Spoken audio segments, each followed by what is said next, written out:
everyone. Many thanks for your interest on fiscal policy around the world and on our work as reflected in the Fiscal Monitor. For all countries, balancing public finances has become increasingly difficult.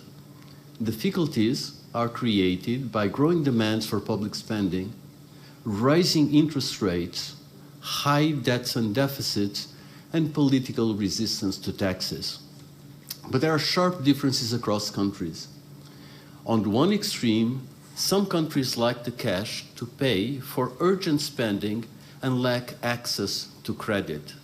On the other extreme, there are countries that do not face any immediate financing constraints, but where unchanged policies would lead to ever-rising debt.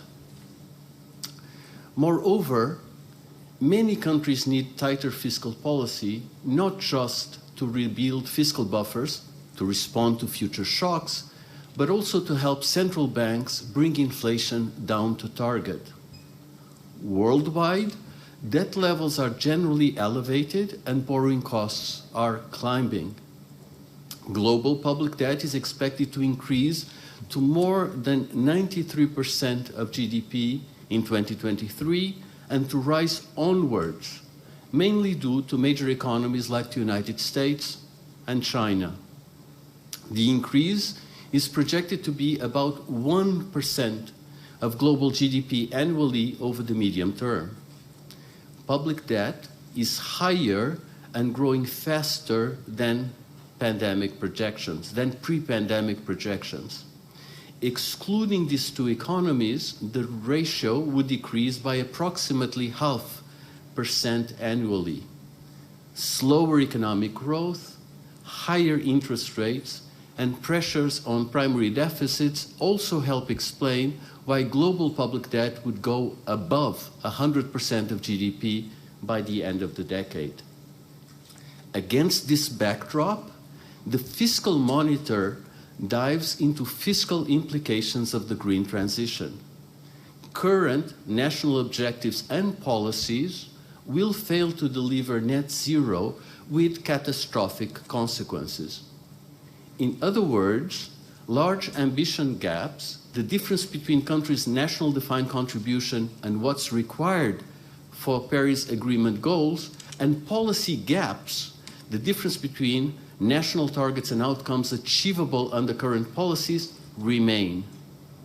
The option of scaling up the present policy mix that relies on subsidies and public investment to attain net zero is projected to increase public debt by 45 to 50 percentage points of GDP for both advanced and emerging economies by 2050, compared with business as usual.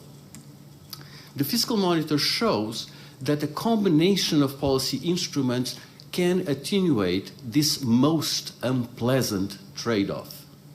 Carbon pricing is a central piece, but must be supplemented with measures to address other market failures and distributional concerns. Fiscal support is needed to help vulnerable households, workers, communities, and businesses to adapt. The Climate Crossroads report offers policy options to limit the accumulation of additional debt to 10 to 15% of GDP by 2050. This brings the scale of the problem down to a size that can be addressed by other fiscal measures. Often, countries with limited fiscal capacity, low tax revenues, and restricted access to market financing face substantial adaptation costs.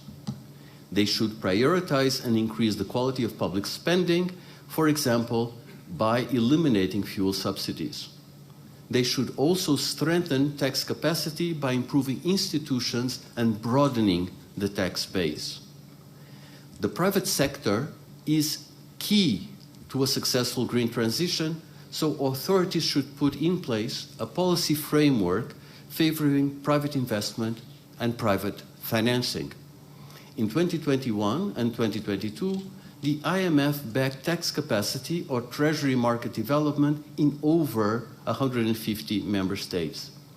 Chapter 3 of the Global Financial Stability Report covers climate finance in greater details. As COP28 nears, a global cooperative approach led by major players, including China, India, the United States, the African Union, and the European Union, would make a significant difference. A central element would be a carbon price floor or equivalent measures. Other important elements are technology and financial transfers and/or revenue sharing.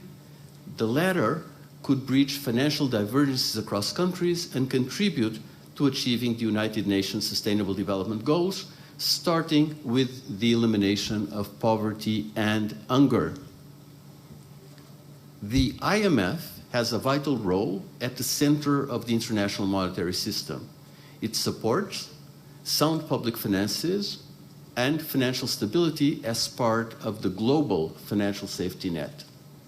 Urgent member support is needed to increase quota resources and secure funding for the concessional Poverty Reduction and Growth Trust and the Resilience and Sustainability Trust. I conclude. The three-way policy trade-off described in the Fiscal Monitor is not limited to climate. Countries everywhere are faced with multiple spending pressures. Under such conditions, political red lines limited taxation at an insufficient level translate directly into larger deficits that push debt to ever rising heights. Something must give. Policy ambitions must be scaled down or political red lines on taxation moved if public debt sustainability and financial stability are to prevail.